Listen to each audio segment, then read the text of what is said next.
आप देख रहे हैं लाइव इंडिया हर पल। नमस्कार, आप देख रहे हैं लाइव इंडिया हर पल। मैं हूं आपके साथ रेखा मिश्रा। 10 बार बिहार के सीएम पद की शपथ लेने वाले नीतीश कुमार ने राज्यसभा चुनाव के लिए नामांकन कर दिया है। इस दौरान केंद्रीय गृह मंत्री अमित शाह सहित एनडीए के सीनियर नेता मौजूद रहे। पिछले साल विधानसभा चुनाव के नतीजों के बाद 27 फरवरी को नीतीश कुमार ने 10वीं बार सीएम पद की शपथ ली थी। उनके राज्यसभा जाने के फैसले ने सभी को चौंका दिया है। यानी कि नीतीश कुमार ने नॉमिनेशन फाइल कर दिया है। ये तस्वीरें हम आपको दिखा रहे हैं जहां पर नीतीश कुमार ने अपना नॉमिनेशन दाखिल किया। इस दौरान केंद्रीय गृह मंत्री अमित शाह, बीजेपी के राष्ट्रीय अध्यक्ष नितिन नवीन, बिहार के उप मुख्यमंत्री सम्राट चौधरी, विजय कुमार सिन्हा भी मौजूद रहे। वहीं नीतीश कुमार के साथ साथ नितिन नवीन ने भी जो है वो अपना नामांकन पत्र दाखिल किया है। आपको बता दें कि नीतीश कुमार साल 2005 से बिहार के मुख्यमंत्री हैं। इससे पहले नीतीश कुमार ने कहा कि राज्य में नए मुख्यमंत्री और राज्य की नई सरकार को उनका पूरा सहयोग और मार्गदर्शन मिलेगा। उन्होंने कहा, 2 दशकों से अधिक समय तक आपने लगातार मुझ पर विश्वास और समर्थन जताया है। उसी विश्वास की ताकत से हमने बिहार और आप सभी की पूरी निष्ठा के साथ सेवा की है। आपके भरोसे और समर्थन की शक्ति से ही आज बिहार विकास और गरिमा की एक नई पहचान प्रस्तुत कर रहा है।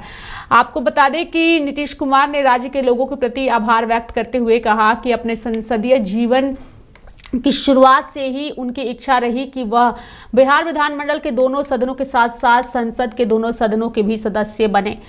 बता दें कि नामांकन से पहले उन्होंने अपने एक्स पर इसकी जानकारी दी और वीडियो संदेश भी जारी किया। लेकिन फिलहाल ये तस्वीरें हम आपको दिखा रहे हैं नॉमिनेशन की, जहां पर नीतीश कुमार, नितिन नवीन, उपेंद्र कुशवाहा जो है, इन तीनों ही दिग्गज नेताओं ने अपना नामांकन पत्र जो है वो भर दिया है। और इस दौरान केंद्रीय गृह मंत्री अमित शाह भी मौजूद रहे। ये तस्वीरें हम आपको दिखा रहे हैं बिहार से, जहां पर नीतीश कुमार जो है उन्होंने अपना नॉमिनेशन फाइल कर दिया है। 2005 से ही बिहार के मुख्यमंत्री के तौर पर नीतीश कुमार ने बिहार के लिए कई महत्वपूर्ण योजनाओं के साथ साथ बिहार के विकास में एक बड़ी भूमिका निभाई है और आज उन्होंने नॉमिनेशन जो है वो कर दिया है।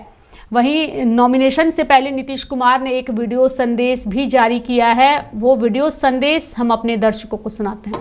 बिहार के मेरे प्यारे भाइयों एवं बहनों, आपने मुझे वर्ष 2005 से लगातार बिहार के लोगों की सेवा करने का मौका दिया है। हम आपको बताना चाहते हैं कि जिस स्थिति में हम लोगों को बिहार मिला था, उस समय बिहारी कहलाना अपमान का विषय था। तब से हमने पूरी ईमानदारी और मेहनत से दिन रात काम करके आपकी सेवा की है। आप जानते हैं कि पहले विधि व्यवस्था की स्थिति बहुत खराब थी।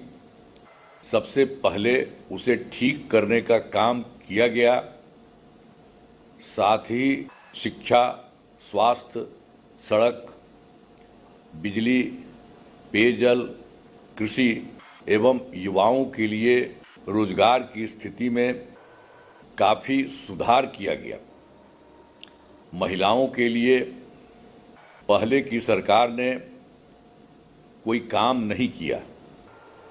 हमने अब महिलाओं को इतना सशक्त बना दिया है कि वे अब किसी पर निर्भर नहीं है और अपने परिवार और बिहार के मेरे प्यारे भाइयों एवं बहनों, आपने मुझे वर्ष 2005 से लगातार। तो 10 बार बिहार के सीएम पद की शपथ लेने वाले नीतीश कुमार ने आज राज्यसभा चुनाव के लिए जो है वो नॉमिनेशन फाइल कर दिया है। और इस दौरान उनके साथ गृह मंत्री अमित शाह, बीजेपी के राष्ट्रीय अध्यक्ष नितिन नवीन, बिहार के उप मुख्यमंत्री सम्राट चौधरी, विजय कुमार सिन्हा भी मौजूद रहे। आपको बता दें कि नीतीश कुमार के साथ साथ नितिन नवीन और उपेंद्र कुशवाहा जो है उन्होंने भी नॉमिनेशन फाइल किया है। और बिहार की सियासत में आज का दिन बेहद महत्वपूर्ण है, चूंकि नीतीश कुमार के राज्यसभा जाने की किसी ने भी नहीं सोचा था और अचानक इस खबर के सामने आने के बाद बिहार के साथ साथ देश की राजनीति में हलचल जो है वो साफ तौर पर नजर आई। हालांकि तेजस्वी यादव ने इस पर स्पष्ट कहा है कि उन्हें पहले से ही पता था जो चीज़ें आज हो रही हैं, लेकिन मेरी पूरी संवेदना जो है वो नीतीश कुमार और जेडीयू पार्टी के साथ है। लेकिन साथ ही उन्होंने एक भविष्यवाणी यह भी कर दी है कि नीतीश कुमार के बिहार की राजनीति से जाने के बाद बिहार में एक तरीके से जेडीयू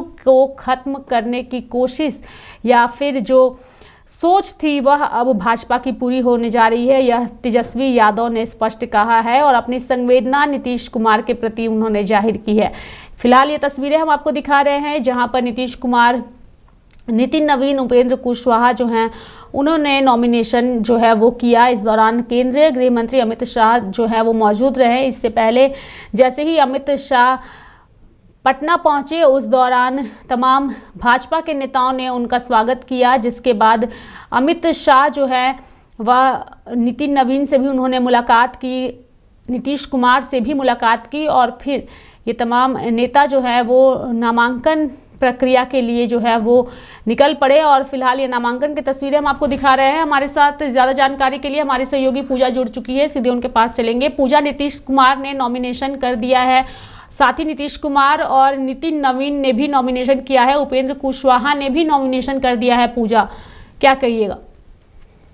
देखिए, ज़रूर जो सुबह से लगातार अटकलें काफ़ी ज़्यादा तेज़ थी कि आखिर क्या होने वाला है, और नीतीश कुमार के ट्विटर पोस्ट के बाद और फिर जनता के लिए संबोधन जो हुआ था, उनके द्वारा संदेश जो दिया गया, उसके बाद ये साफ हो चुका था कि नीतीश कुमार जो है वो अब दिल्ली की ओर आगे बढ़ रहे हैं और बिहार की राजनीति से अब दिल्ली की राजनीति यानी कि केंद्र की राजनीति की ओर अपना एक कदम बढ़ाने वाले। और उन्होंने अपने उस सपने का भी जिक्र अपने पोस्ट में किया था कि अब वो विधान जो बिहार का दोनों सदन है वहाँ पर अब काम करने के बाद अब अपनी जिम्मेदारी जो है वो संसद में भी पेश करना चाहते हैं और उस जगह पर भी वो बढ़ चढ़ करके आगे आना चाहते हैं। तो वो उसकी एक दिशा में यहाँ पर खुद गृह मंत्री अमित शाह के नेतृत्व में नीतीश कुमार, नितिन नवीन और उपेंद्र कुशवाहा ने अपना नॉमिनेशन जो है वो दाखिल कर दिया है। और देखिए, अगर बिहार की राजनीति की बात करेंगे तो जिस तरीके से उपेंद्र कुशवाहा का नाम आया था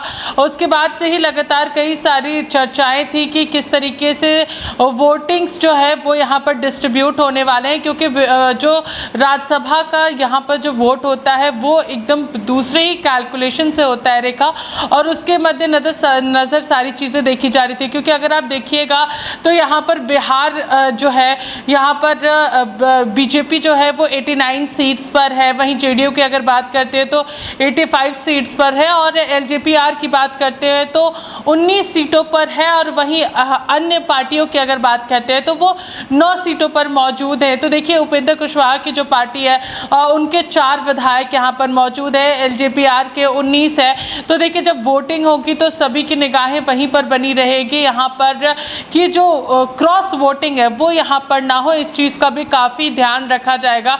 और इसको लेकर के काफ़ी ज़्यादा राजनीति जो है वो बिहार में गर्म होती हुई हम लोगों को नज़र आ रही है। तो बिहार में राजनीतिक गतिविधियाँ काफ़ी ज़्यादा है रेखा, और अब राज्यसभा का चुनाव है।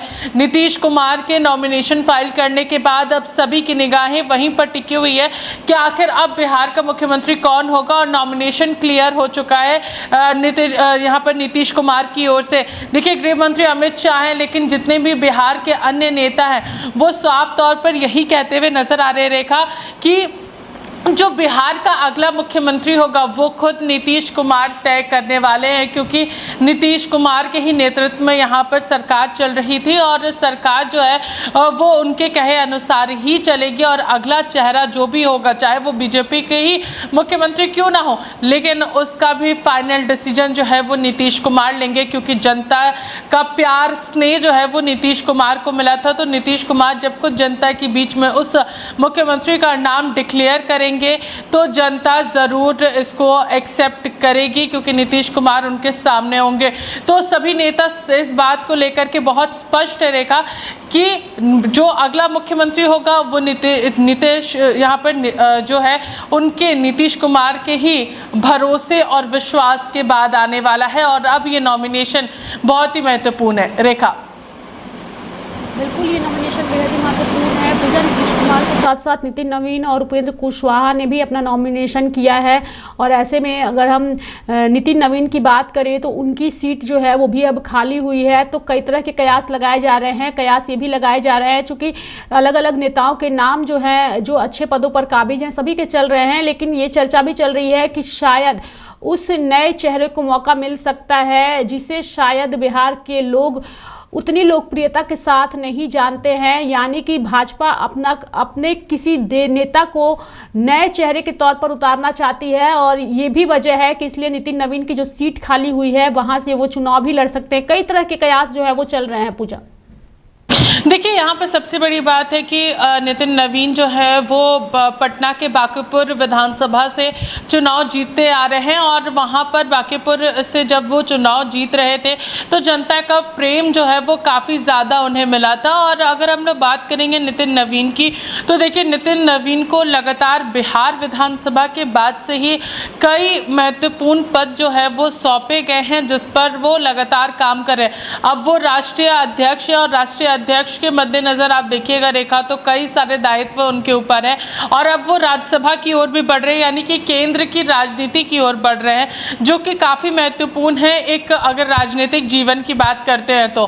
देखिए, अब कई सीटें जो है वो यहाँ पर खाली हो रही हैं और उस पर भी लोगों की निगाहें बनी रहेगी, क्योंकि देखिए बीजेपी की एक पुरानी आदत जो है वो हम लोगों को ज़रूर देखने को मिलती है, चाहे वो महाराष्ट्र की बात कर ले, मध्य प्रदेश की बात कर ले, उत्तराखंड की बात कर ले, सभी जगहों पर ऐसे ऐसे चेहरों का सामने आना जिसे ज़्यादातर लोग नहीं जानते, जो सेकंड लाइन या थर्ड लाइन पर आते हैं, उन लोगों को मौका दिया गया था और उन्हें मुख्यमंत्री पद पर बैठाया गया है। रेखा इसकी गवाह है। आपने देखा था जब चुनाव हो रहे थे, चाहे महाराष्ट्र की बात कर ले या फिर मध्य प्रदेश की बात कर ले या फिर हम लोग यहाँ पर उत्तराखंड की बात कर ले, सभी जगहों पर ऐसे ऐसे चेहरों को सामने लाया गया जो कि पार्टी में लंबे समय से कार्यरत थे। और बीजेपी इस बात को लगातार कहती भी रहती है कि हमारे कार्यकर्ता, हम सब एक कार्यकर्ता है और कार्यकर्ता ही बनकर के काम कर रहे हैं, तो कार्यकर्ताओं को मौका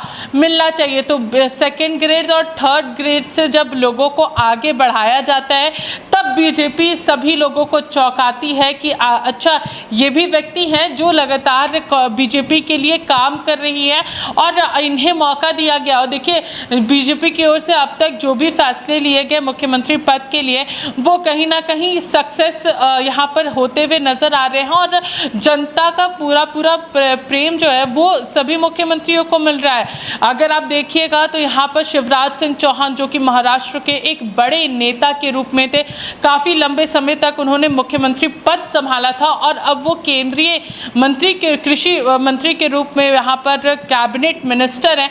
तो इससे आप अंदाज़ा लगा सकती हैं कि बीजेपी जानती है कि अपने उन कार्यकर्ताओं को किस तरीके से सम्मान देना है, किस तरीके से राजनीति में और आगे लेकर के जाना है। तो उसी के मद्देनज़र ये कहा जा सकता है कि बिहार विधानसभा चुनाव के बाद नितिन नवीन का जो प्रदर्शन देखने को मिला था, जो पूरे कामकाज देखने को मिले थे, उसके बाद उन्हें एक बड़ी जिम्मेदारी दी गई है और अब राज्यसभा भेजा जा रहा है। तो इसके मद्देनज़र ये ज़रूर कहा जा सकता है कि बीजेपी अपने कार्यकर्ताओं को किस तरीके से सम्मान देती है, उसका एक और एग्जाम्पल जो है वो हम लोगों को आज यहाँ पर देखने को मिल रहा है। रेखा, बहुत बहुत धन्यवाद पूजा हमारे साथ जुड़ने के लिए और तमाम जानकारियां देने के लिए। तो नीतीश कुमार जो है उन्होंने अपना नॉमिनेशन फाइल कर दिया है और अब उनके नॉमिनेशन फाइल करने के बाद सबसे बड़ा सवाल जो सभी के जहन में है वो यही है कि आखिर अब कौन संभालेगा बिहार और कौन होगा बिहार का अगला मुख्यमंत्री।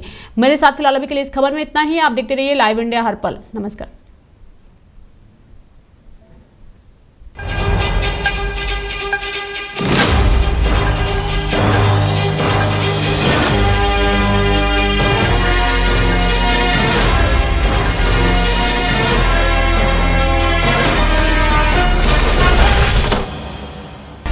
आप देख रहे हैं लाइव इंडिया